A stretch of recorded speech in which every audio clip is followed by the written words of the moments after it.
What was all this for? Some kind of survival bunker?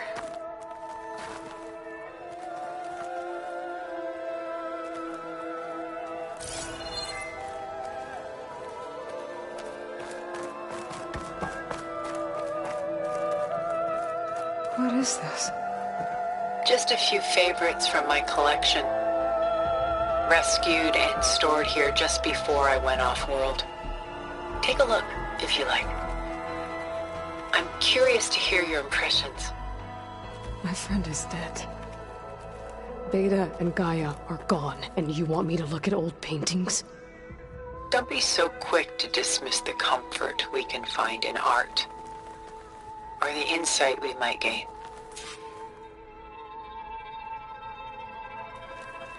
My favorite pairing on the left is Woman Reading a Letter by Vermeer, a true master. And on the right is a forgery, Woman Reading Music, which fooled experts into believing it was a priceless original. Early in my career, I became fascinated with such deceptions. Eventually, I developed scanning software that could detect fakes with unparalleled accuracy. Is that how you made enough money to buy your way onto the Odyssey? Oh no. I made my real fortune later.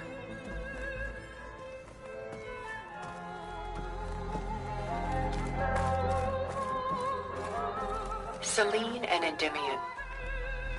She's the goddess of the moon, whereas he's a simple shepherd. Beside her is the god of love, Cupid. So she's sneaking up on him? More like visiting him in secret.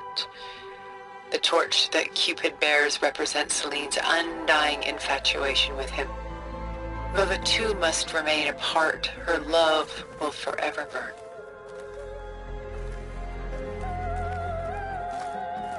This is Rembrandt painting Jeremiah, a man in mourning. Mourning what? His home. The ancient city of Jerusalem. He foresaw its impending doom, but could do nothing to prevent it. So instead, he saved its treasures from destruction, just as I saved these works. You could say we're kindred spirits.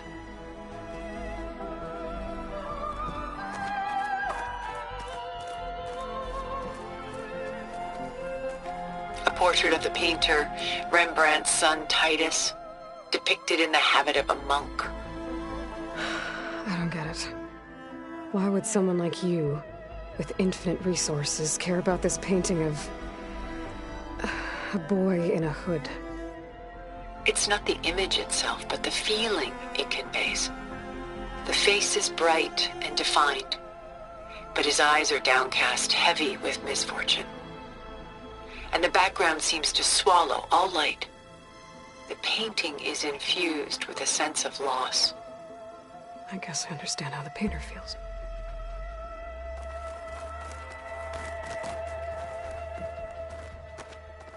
Rembrandt's The Night Watch, by far the most famous painting my homeland ever produced.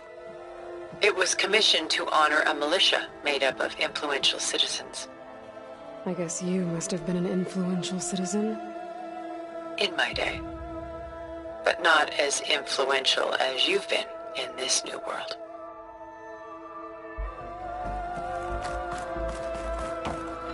The Gust, by Willem van de Velde, the most famous of his many maritime paintings. A ship crossing into the unknown. I guess you're familiar with that. Indeed, which is why I appreciate this composition in particular. Though waves and wind threaten to destroy the ship, it perseveres, clinging to the light even as darkness closes in all around it.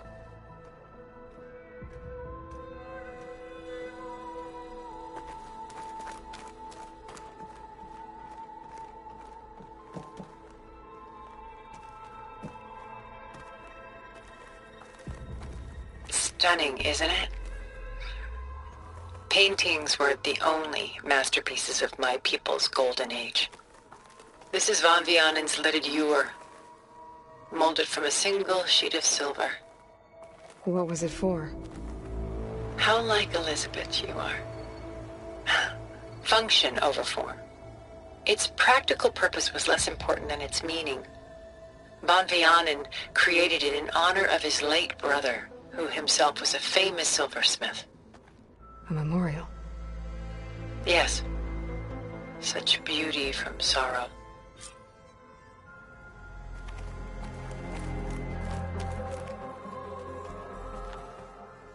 A lot of weight on his shoulders. I don't feel it.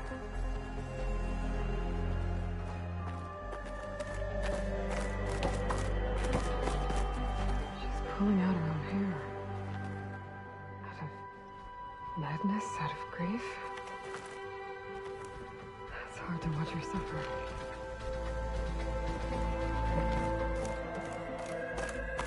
Done so soon? I've got more important things to worry about. We both do. There is much we are trying to save. Not the least of which is in that vault.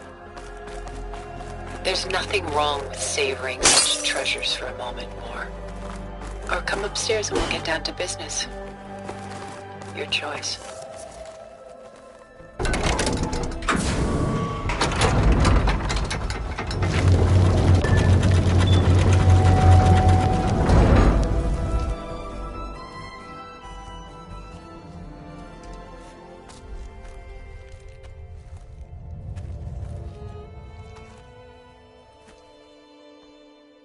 There you are.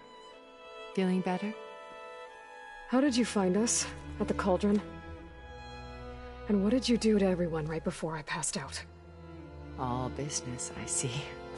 Well, suffice it to say we were keeping a very close eye on Hephaestus, knowing we would need it at some point. Your ruse didn't fool us, and as for my little trick, it was an overload of the senses, accompanied by an energy discharge. Gerard and Eric were only momentarily disoriented due to their shields, but it rendered you unconscious while I got you out. Perhaps some breakfast might steady you a bit?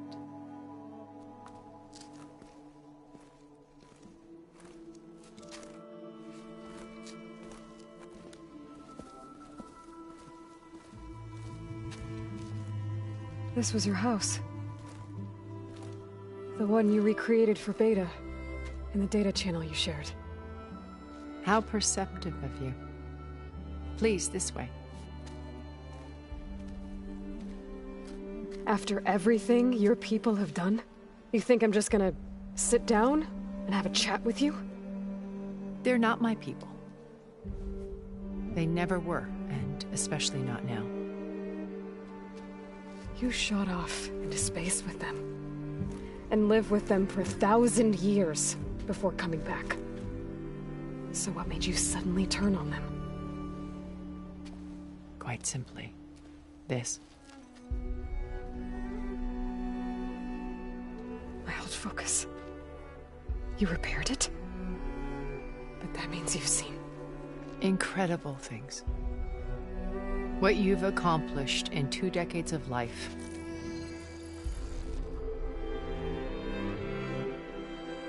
A 1,000 years at my back and I haven't even come close.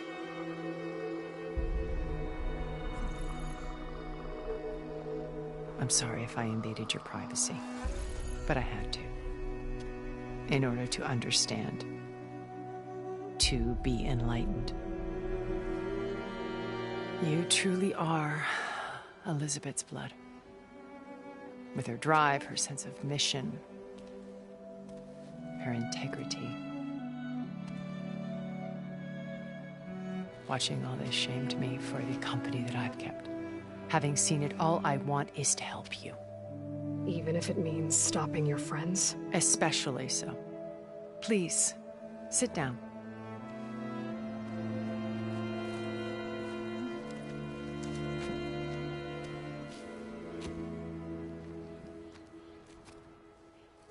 There. That's better. Now, we must recover Beta and Gaia at all costs. By now, you must know that Gerard intends to use Gaia to reboot the Earth's biosphere, remaking this world to specifications that would only suit us immortals. This process will kill every living thing on the planet. He calls it a clean install. Not if I stop him first. Not if we do. And once he and the others are gone, we can work together to fulfill Elizabeth's dream. I'm sure Beta told you that there's a build of the Apollo database on board our ship. A complete collection of human knowledge. With that and Gaia, we could do everything Elizabeth wanted. Heal the biosphere, educate the people of this world, uplift them. Create the world she imagined. Let's not get ahead of ourselves. From what I've seen, your friends are invincible. I do wish you would stop calling them my friends. And they're not invincible. In fact, a friend of yours has found a way to defeat them. Silence. Oh, he's been a busy bee, building an army powerful enough to crash through Gerard's precious base. Yeah. Regala and her rebels. Even now, she's preparing a final march on the Tenakth capital. When she wins, she'll have the entire tribe under her control. Hundreds of warriors and machines to throw at the base. She's been duped. They'll all perish, of course. But it should be enough to break Gerard's defenses and allow Silence to kill him. Along with all the others. Using the new weapon he's developed. Yes, he's found a way to circumvent our shields. Truly an exceptional man. He's planned for everything. Except you and me. You see, while his army is battering down Gerard's doors, you and I will sneak in through a back way. One that only I know about. While Silence and my friends are busy battling each other, we'll take back Beta and Gaia. I told you I want to help you. I mean it.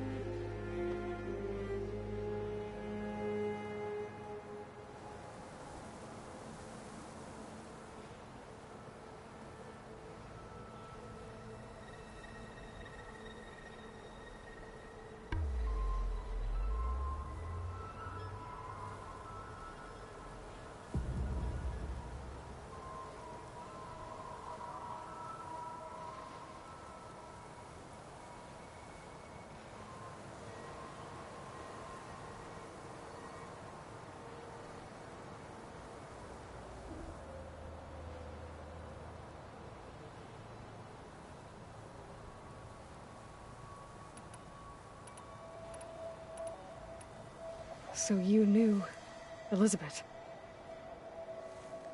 What was she like? Liz was everything she was. I see in you. And more. Your ingenuity, your determination, your moral compass. You've managed to distill her greatest qualities and make them your own. I'm not asking about me. Tell me about Elizabeth. What was she really like? The honest answer is that I don't actually know. For all the time that I spent with her, she always kept a part of herself locked away. It was like that from the moment we met.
So when you met Elizabeth, she was what? Distant? Aloof? Not aloof. Not exactly. It was a summit in Paris about machine learning, a touchy subject in those days, because regulatory authorities were just starting to clamp down on AIs. Liz gave the keynote address. She had already achieved great renown for her work in automated environmental reclamation. But in her address, she was just starting to imagine the next step. An AI-driven system that wouldn't just act on its programming, but actually take responsibility for its sphere of influence. To care about life. Not just follow orders. Revolutionary stuff. I was fascinated. And I wanted to meet her for a long time. I watched her after her talk. She had spoken with such moral authority, such empathy. But after that, she retreated. I could tell she felt uncomfortable with all of her admirers. It was as if giving the talk had cost her something. I didn't want to be a pest, so I planned my approach carefully.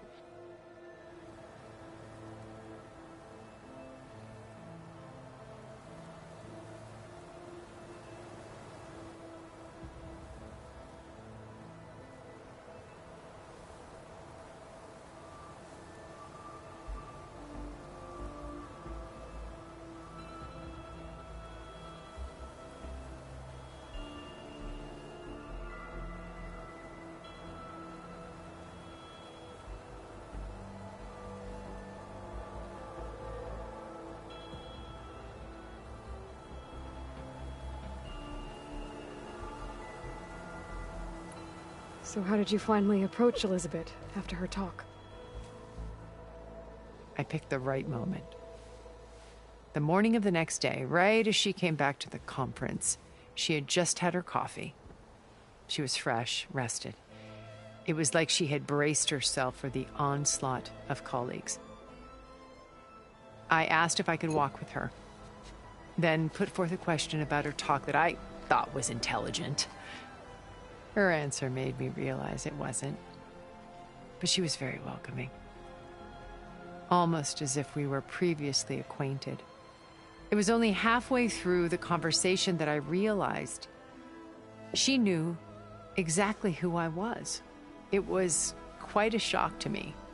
My business was trafficking in secrets, and I took great pains to protect my anonymity. So that was Liz, perpetually one step ahead. I came to view our meeting as a metaphor for our friendship. She always seemed to know me far better than I knew her. I guess I know the feeling.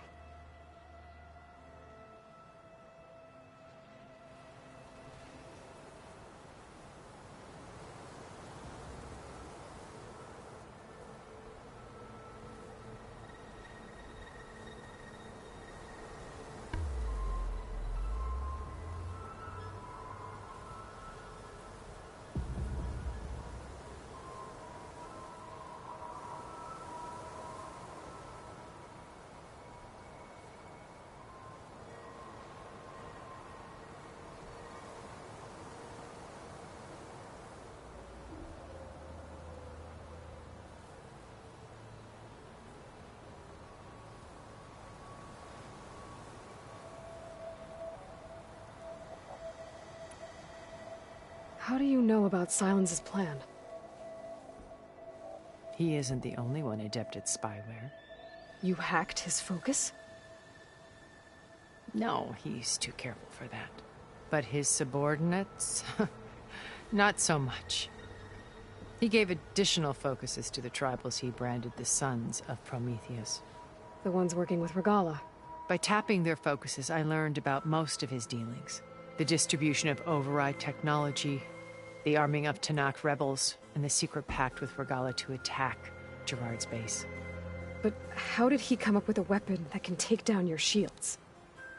That's the one thing I haven't been able to figure out, but however he did it, I'm quite certain it will work. With it and the Tanakh army, victory seems to be within his grasp. Such a shame he'll be disappointed.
Regala's only interested in killing Hikaru and waging war on the Karja.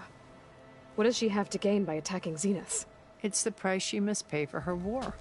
Without the ability to override machines, her little rebellion would have languished in the desert. So she trades with the Sons of Prometheus. Machines to help her overthrow Hikaru.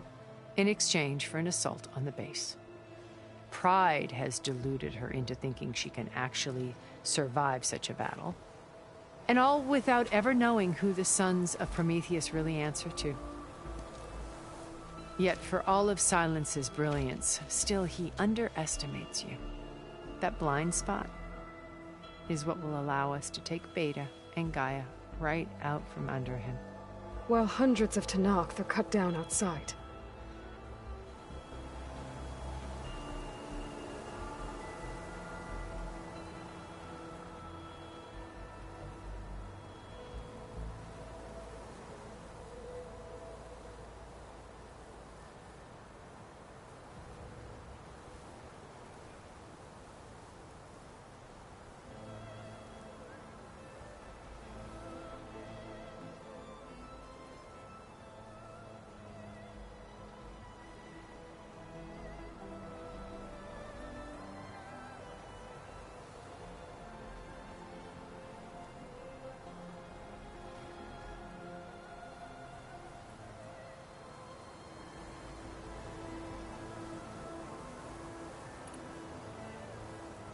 Beta told me your colony was destroyed.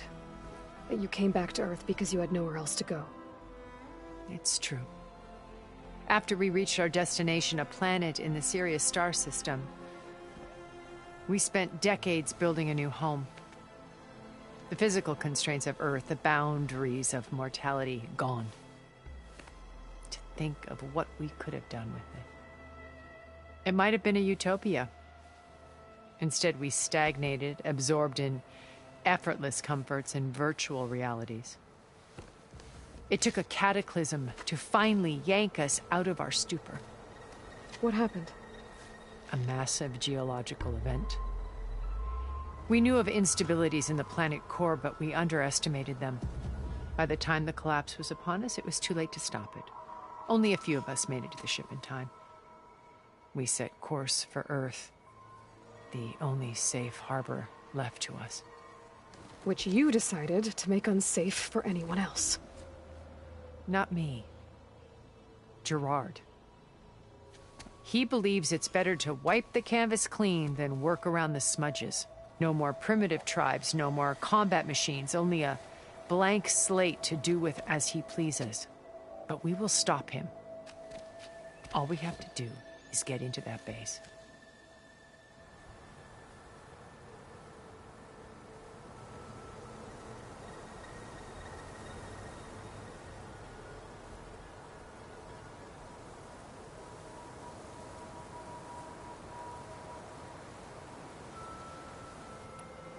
What exactly is your plan to sneak into the Zenith base?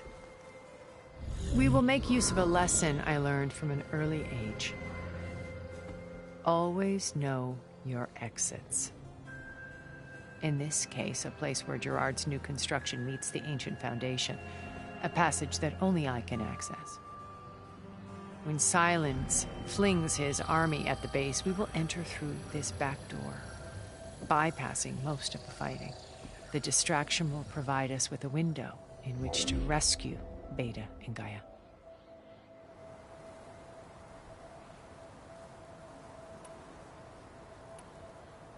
Once we're inside the base, where will we find Beta and Gaia? Here in the command center. By then, Gaia will have been reunited with all of its subordinate functions, including Hephaestus. What about the alpha build of Apollo on your ship? A simple matter of recovery once the others have been dealt with. With that in hand, we'll have everything we need to make this world as it should be.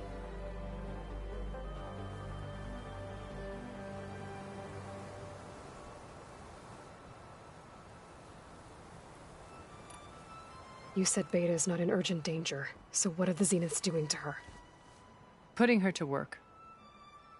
Merging Hephaestus with Gaia. A difficult, time-consuming task, as I'm sure you know. They will compel her if need be. But her life is not in danger. She's the only one who can do it. Because you people made her to be nothing but a tool. Gerard's idea, not mine. They always viewed me with suspicion when I attempted any form of kindness towards her. That's why I created the data channel. A virtual place where we could speak in peace.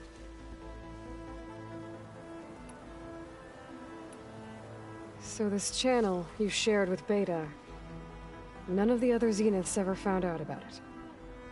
Gerard believes he's the most cunning of all of us. Even after 1,000 years, he still can't imagine that I would outwit him. The channel allowed me to interact with Beta away from their mistrustful eyes. It offered us a chance to be ourselves. Until you cut off all contact. Yes. Though it pained me.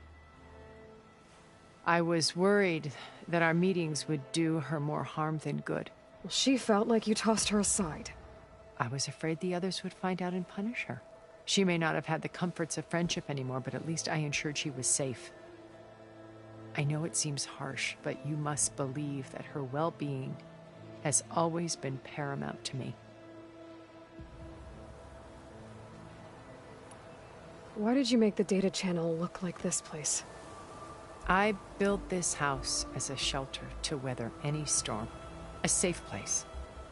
Not just for me, but for the art stored below. Cultural artifacts of incalculable value. Truly some of the greatest achievements of human civilization. And you wanted Beta to see them? Yes. Her upbringing was so cold and technical. I thought if she could experience Vermeer and Rembrandt, it would bring something else into her life. A heritage every bit as valuable as the scientific and technical data being drummed into her. I'm sorry I had to cut off contact, but I'll never regret sharing this house with her. She needed its shelter even more than I did. My old focus. How did you find it, let alone repair it? When we encountered you at the Hades Proving Lab, Gerard saw you as a redundancy. I knew better. You were a revelation. After your dramatic escape, bravo, by the way. Gerard and Eric assumed you were dead and gave up the hunt. I wasn't so sure. When the others were busy, I returned to the lab and searched for any trace of you.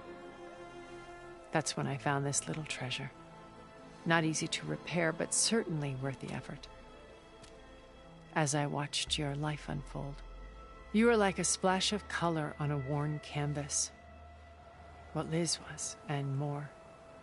Did you show it to the others? Of course not. It was your actions that inspired me to defy them. It's worth noting that if I hadn't found it and watched its contents, I wouldn't have known to save you at the cauldron. You'd be dead. So I should be grateful? If you like.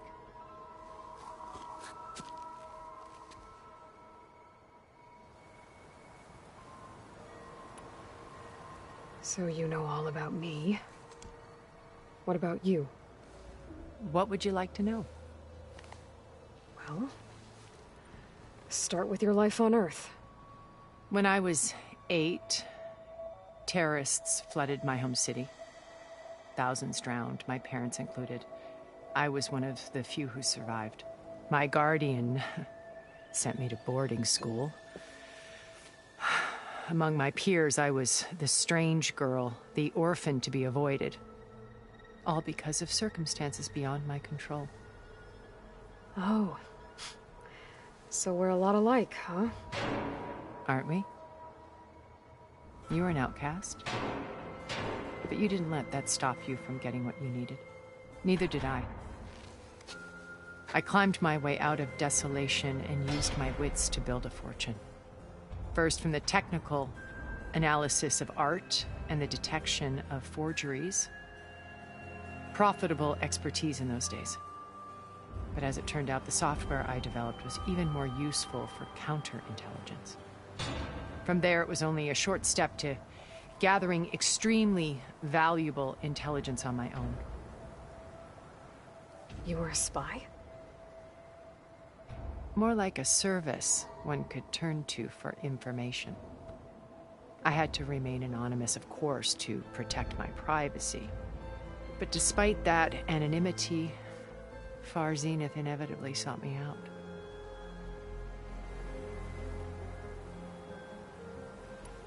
What happened when Far Zenith approached you? They painted an irresistible vision of humanity's future. One where we need not fear illness or death, where we explored the furthest reaches of the stars and thrived. It was only later that I realized that they only intended to bequeath this future to the rich and powerful. By the time I finally figured it out, the walls were closing in, Pharaoh's machines were devouring the Earth. So I accepted Far Zenith's invitation to a berth on the Odyssey. I wanted Liz to come, but she had nobler plans, as you well know.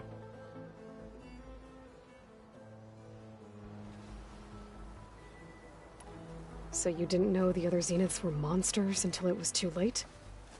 I knew some of them were, certainly. It wasn't until we were off-planet that I understood the true scope of their greed. I was grateful to simply be alive, but the others became obsessed with a kind of effortless immortality.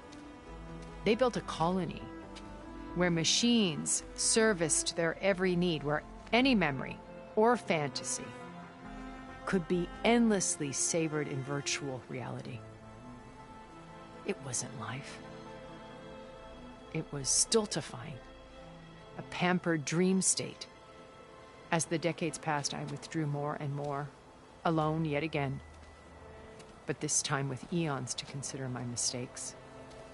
Now, finally, having met you, I feel like I have a second chance. To do what? Help you, of course. To fulfill Liz's dream, which isn't so different from Far Zenith's original vision. A better future for humanity.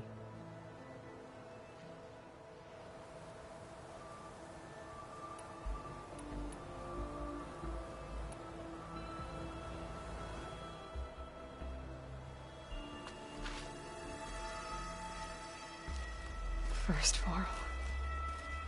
Now Hikaru and the Tenakth. Your plan would wipe out an entire tribe. There has to be another way.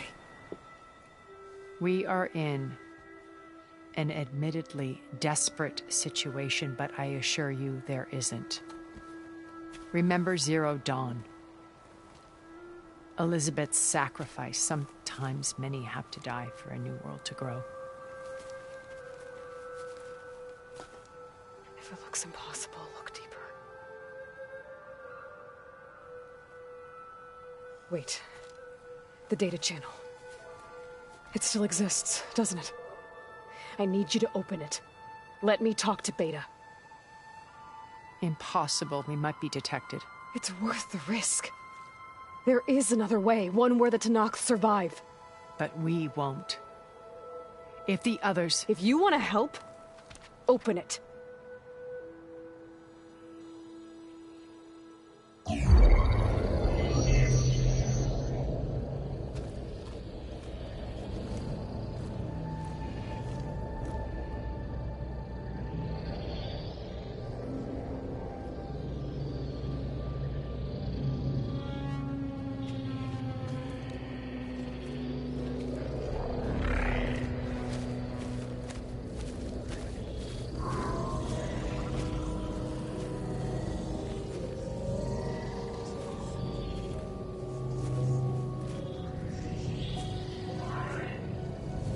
What are they doing to her? Virtual reality dissociation. The manual merge of Hephaestus will take hours upon hours of tedious micromanagement.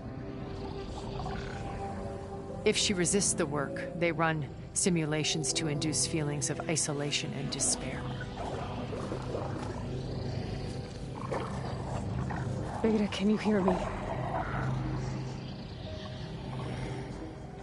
You're alive. They're watching me. I can't hold up this extra projection for long.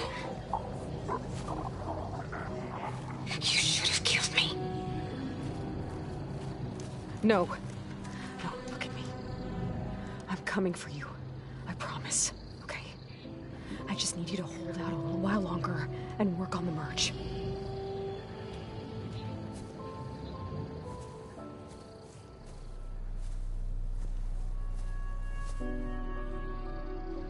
Then I think it can be done. I'll contact again when it's time. Can you hold on? As long as I know you're coming for me, I can endure anything.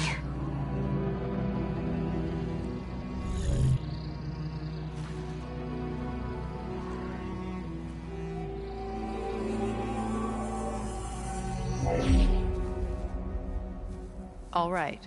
I did as you asked. Now I think you need to tell me what you're planning.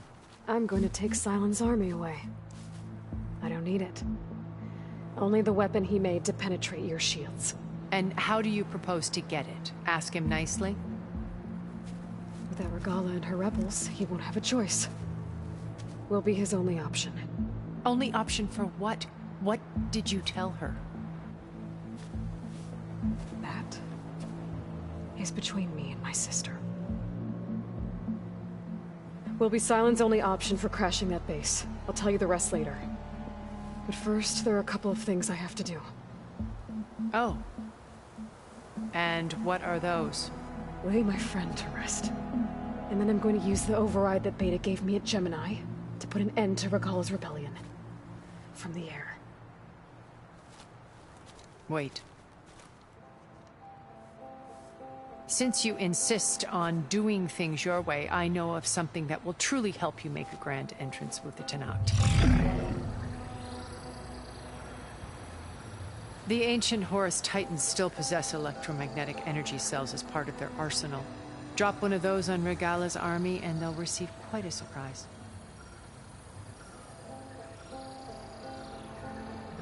So go, do what you must. I'll come to your base if you manage to bring Silence to the table. Not if. When.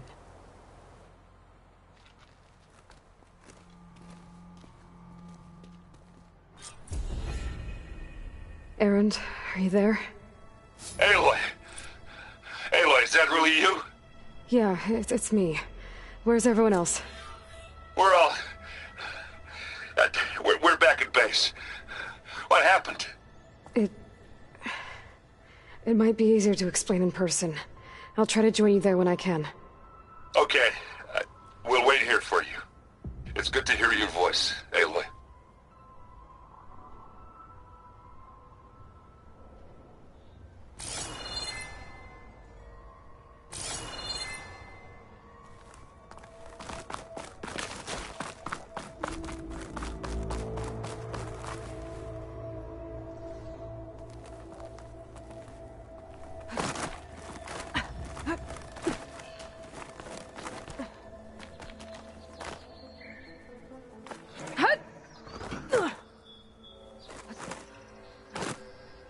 Just to let you know, I'm now patched into your focus network.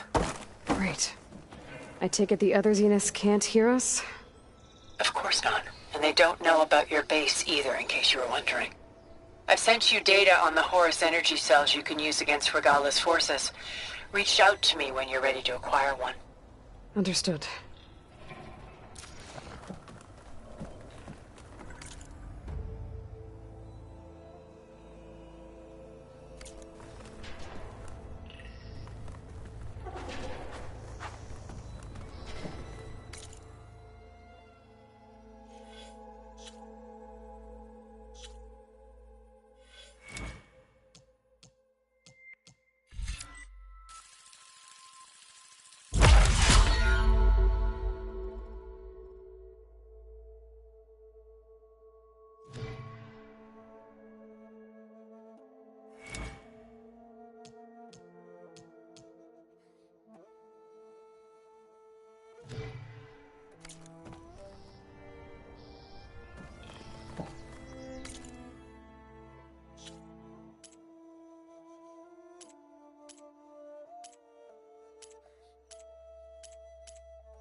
it.